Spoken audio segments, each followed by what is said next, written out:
আসসালামু আলাইকুম, হোম আপনাতে স্বাগত জানাচ্ছি নতুন ভিডিওতে। এই ভিডিওতে আমরা একটি সৃজনশীল প্রশ্ন সমাধান করার চেষ্টা করব সসীম ধারার উপরে। তো চলো শুরু করি। এখানে আমরা দুটি উদ্দীপক দেখতে পাচ্ছি। আপাতত উদ্দীপক নিয়ে আমরা আলোচনা করব না, কারণ এ নাম্বারটা করতে আমাদের উদ্দীপকের প্রয়োজন নেই। এতে যেই জিনিসটা দেওয়া আছে তা হচ্ছে প্রথম 50টি স্বাভাবিক সংখ্যার সমষ্টি নির্ণয় করা। তো এটার যে সূত্রটা আমরা জানি, আমরা এভাবে লিখতে পারি, আমরা জানি nতম পদের স্বাভাবিক সংখ্যার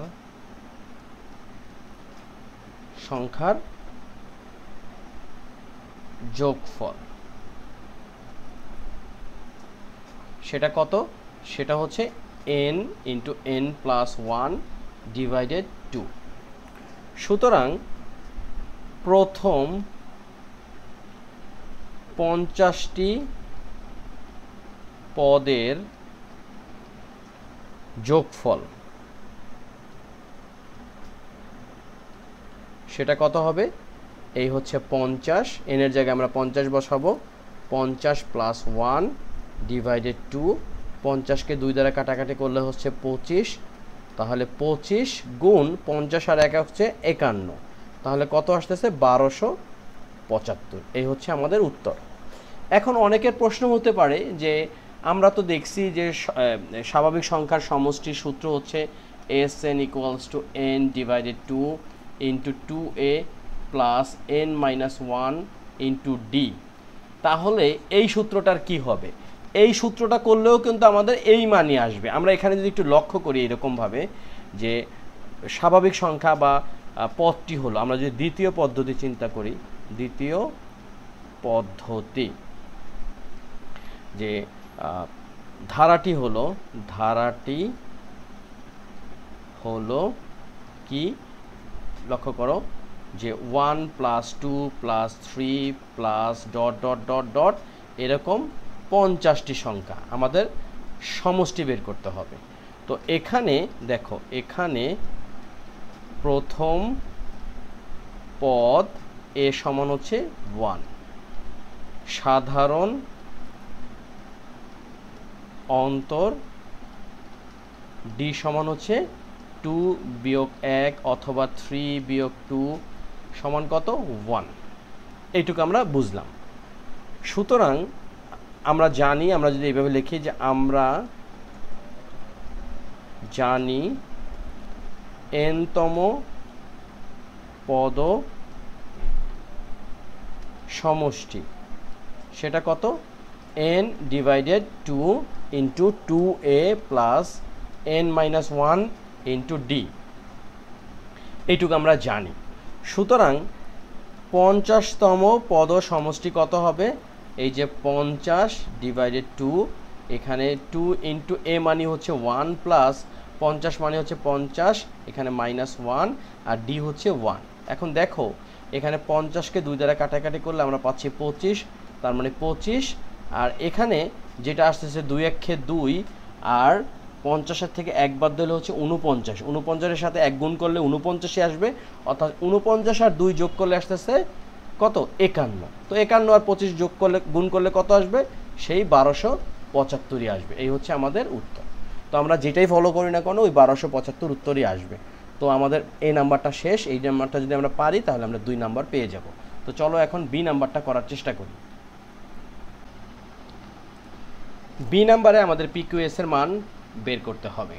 তো এটা বের করতে গেলে আমাদের প্রথম যে উদ্দীপকটা আছে 7 plus P plus Q plus S 16807, এটি নিতে হবে, যা একটি গুণোত্তর ধারা। তো আমরা এভাবে লিখতে পারি, বি উদ্দীপক হতে পাই ধারাটি 7 7 plus P plus Q plus S plus 16807 plus dot dot dot. Okay, এখন পিকিউএস এর মান বের করার আগে আমাদের দেখতে হবে এই ধারার কোন মানগুলো দেওয়া আছে। অর্থাৎ প্রথম পদ আমরা পাচ্ছি 7, আর 1 2 3 4 5 নাম্বার পদে গিয়ে পাচ্ছি 16,807। তো যেহেতু আমাদের হাতে আর কোনো অপশন নাই, এই দুইটা মান নিয়েই আমাদের কাজ করতে হবে। প্রথম কাজটা হচ্ছে এইরকম যে এখানে প্রথম পদ এ সমান হচ্ছে 7, আর পঞ্চম পদকে আমরা কিভাবে লিখতে পারি? a into r to the power 5 minus 1 equals to হচ্ছে 16,807। আমরা একটা সাইড নোট দেব, যেহেতু n তম পদ সমান হচ্ছে a into r to the power n minus 1, তো এখানে nটা কত? n হচ্ছে 5, তাহলে 5 মাইনাস 1। এখন আমরা এখানে একটা কাজ করতে পারি। দেখো এখানে একটা বুদ্ধির খেলা, সেটা হচ্ছে এর মান দেওয়া আছে, আমাদের দ্বিতীয় তৃতীয় চতুর্থ পদের মান বের করতে হবে। তো এর মান বের করলে দেওয়ার কারণে কিন্তু আমরা একটু পরে আর এর মানটা বের করে ফেলতে পারবো। কিভাবে সেটা দেখো, এখানে এ হচ্ছে 7, আর আর টু দি পাওয়ার 5-এর থেকে একবার দিলে হয়ে গেল 4, আর এখানে আসতেছে 16,807। এখন ক্যালকুলেটরের সহায়তায় আমরা দেখব যে 16,807কে 7 দ্বারা ভাগ করলে কত দাঁড়ায়? আসতেছে 2401। তাহলে আমরা লিখতে পারি R to the power 4 equal to 2401। এখানে আমরা কি করছি? উভয় পক্ষকে আমরা 7 দ্বারা ভাগ করছি। গেল, আমরা এটাকে বর্গ করলে যেটা পাচ্ছি সেটা হলো আর স্কোয়ার ইকুয়ালস টু 49, বা আর সমান আবার এটা হচ্ছে বর্গ না, এটা হচ্ছে বর্গমূল করে, আবার বর্গমূল করলে 7, আবারও লিখলাম বর্গমূল করে। ওকে, তো দেখো এর মান আমরা পেয়ে গেছি, আর এর মান পেয়ে গেছি। এখন কিন্তু আমরা যে কোনো পদের মান বের করতে পারবো। কিভাবে সেটা? সুতরাং তাহলে দ্বিতীয় পদ সমান হচ্ছে a into r to the power 2 minus 1 সমান এর মান কত? এর মান হচ্ছে 7 ইন্টু আর এর মান হচ্ছে 7, উপরে হচ্ছে 1, অর্থাৎ এখানে 49। আমরা পাইলাম কত? 49। এরপরেরটা কত হবে? তৃতীয় পদ, অর্থাৎ দ্বিতীয় পদ এটা কি? এটা হচ্ছে পি। তারপরে আমাদের কাজ কি? তৃতীয় পদ হচ্ছে Q, a into r to the power 3 minus 1, a হচ্ছে 7 ইন্টু আর হচ্ছে 7, এইদিকে হচ্ছে 3-এর থেকে একবার দিলে স্কোয়ার। তার মানে কি? তার মানে হচ্ছে 49কে যদি আমরা 7 দ্বারা গুণ করি, কত আসতেছে? 49 গুণ হচ্ছে 7, মানে 343। চতুর্থ পদ কত? S, a into r to the power 4 minus 1, অর্থাৎ 7 ইন্টু 7, 4-এর থেকে একবার দিলে 3। এখন কত আসতেছে?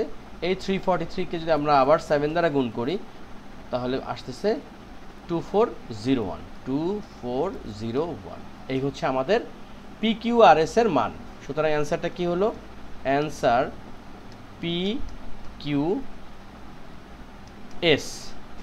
হলো 49,343, আর হচ্ছে 2401। আমাদের কাজ হয়ে গেল। তো আশা করি তোমরা এই বি নাম্বারটা বুঝতে পেরেছো। বুঝে থাকলে এখন আমরা সি নাম্বার অঙ্কটা করব। আমাদেরকে এখন বের করতে হবে ধারাটির প্রথম n সংখ্যক পদের সমষ্টি 1090 হলে n এর মান কত। কথা হচ্ছে কোন ধারাটি? এখানে লেখা আছে 2 নং। দেখো 2 নংয়ে কিন্তু একটি ধারা দেওয়া আছে। তো আমরা প্রথমে এইভাবে লিখে ফেলি, এটা হচ্ছে সি নাম্বার উদ্দীপক হতে পাই। ধারাটি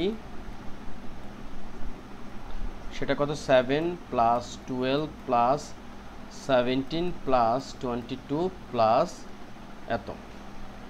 এখানে ধারাটি হলো সমান্তর, যার প্রথম পদ a সমান 7, সাধারণ অন্তর d সমান হচ্ছে কত 12 বিয়োগ 7 অথবা 17 বিয়োগ হচ্ছে 12, তাহলে কত আসতেছে 5 আসতেছে। ওকে, এটা গেল একটা। এখন আমাদেরকে বলছে প্রথম n সংখ্যক পদের সমষ্টি 1090 হলে আমরা জানি n সংখ্যক পদের সমষ্টি, সেটা Sn সমান কত n divided to 2a plus n minus 1 into d। Okay, তো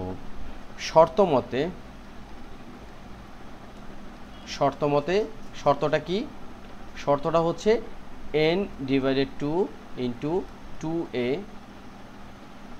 plus n minus 1 into d equals to কত 1090। এখন লক্ষ্য করো, আমাদের বের করতে বলছে কি n এর মান।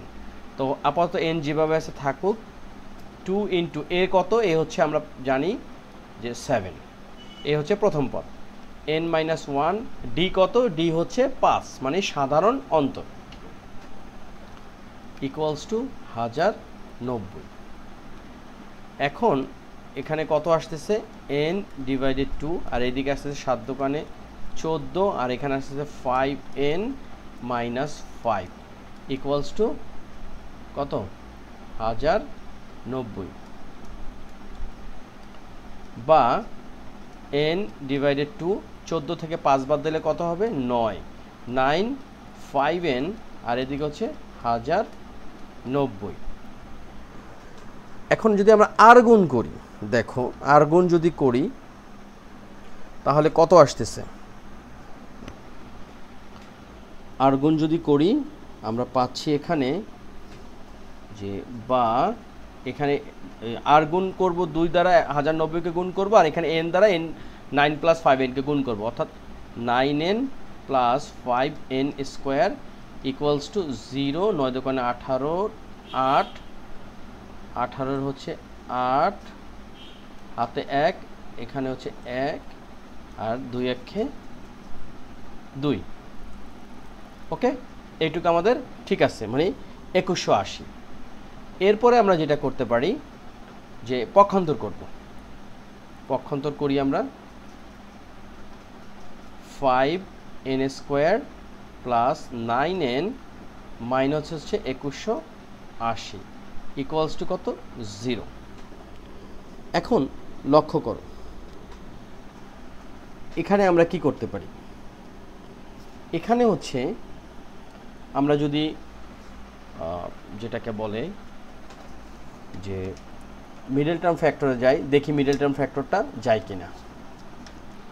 এখন এই মিডল টার্ম ফ্যাক্টরটা করতে গেলে আমাদের যে কাজটা করতে হবে, দেখো যে প্রথম কথা হচ্ছে যে এই যে 2180কে 5 দ্বারা গুণ করলে আমরা যেটা পাবো সেটা হচ্ছে 10,900। এই 10,900কে আমরা এমনভাবে দুইটা সংখ্যা নিতে হবে যে দুইটার গুণ করলে 10,900 হবে, কিন্তু যোগ বা বিয়োগ করলে +9 হবে। তো প্রথমে আমরা এটাকে লসাগু করি, দেখা গেছে যেটা আসতেছে 5 দ্বারা যদি ভাগ করি আমাদের আসতেছে 2180। আবার যদি 5 দ্বারা ভাগ করি আমরা পাচ্ছি 436। এটাকে যদি 2 দ্বারা ভাগ করি আমরা পাচ্ছি 218।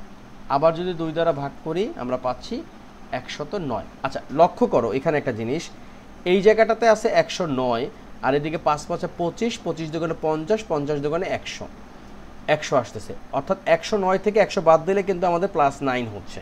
তো আমরা এখানে লিখতে পারি 5n² প্লাস 109n, আর হচ্ছে এখানে মাইনাস 100n মাইনাস কত হবে 2180 ইকুয়ালস টু 0। আচ্ছা, এখন আমরা এখানে কত কমন নিতে পারি? দেখো আমরা বা n যদি কমন নেই তাহলে আসতেছে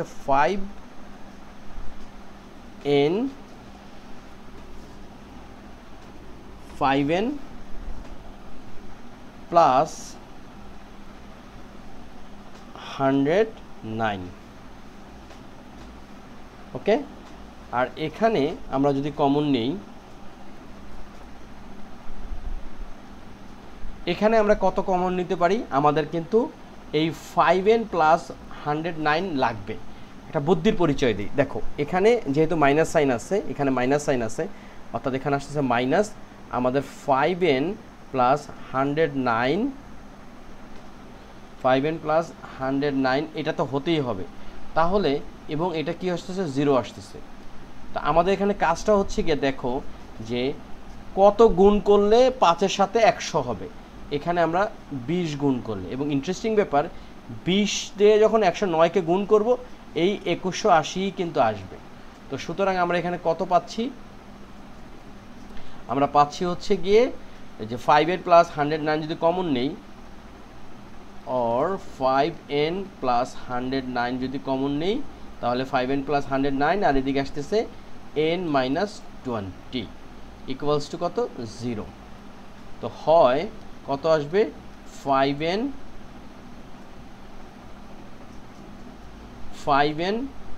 প্লাস 109 ইকুয়ালস টু 0, বা 5n কত আসতেছে এখানে ইকুয়ালস টু মাইনাস 109। সুতরাং n সমান হচ্ছে মাইনাস 109 ডিভাইডেড 5, আর অথবা যেটা আসতেছে n মাইনাস 20 ইকুয়ালস টু 0, বা n সমান সমান 20। লক্ষ্য করো এখানে এই n equals to minus 109 divided 5 গ্রহণযোগ্য নয়। কারণ কি? কারণ এই যে 7 প্লাস 12 প্লাস 17 প্লাস 22 আমরা দেখতেছি এগুলো হচ্ছে স্বাভাবিক সংখ্যা, অর্থাৎ কোনো ভগ্নাংশ বা ফ্র্যাকশন গ্রহণযোগ্য নয়। তাহলে আমরা লিখতে পারি সুতরাং n সমান হচ্ছে 20। আমাদের এই যে n এর মান হচ্ছে কত? 20। ওকে, আশা করি অঙ্কটা তোমরা বুঝতে পেরেছো। এটা খুবই গুরুত্বপূর্ণ সব শ্রেণীর জন্য। এখানে আমি যদিও এসএসসি লিখছি, এটা নবম অথবা দশম, যারা নবম শ্রেণীতে এখন পড়তেছো তাদের জন্য এই অধ্যায়টার নাম হচ্ছে অনুক্রম ও ধারা, যেটা হচ্ছে আমাদের দ্বিতীয় অধ্যায়। ওকে, তো তোমরা সবাই ভালো থাকো, সুস্থ থাকো। অবশ্যই ভিডিওটা অন্যদের সাথে শেয়ার করবে, কমেন্টস করবে এবং বেল বাটনটি ক্লিক করে রাখবে। তাহলে হবে কি, আপডেট যে ভিডিওগুলো আছে তোমরা নোটিফাই হয়ে যাবে। তো ভালো থাকো, আল্লাহ হাফিজ।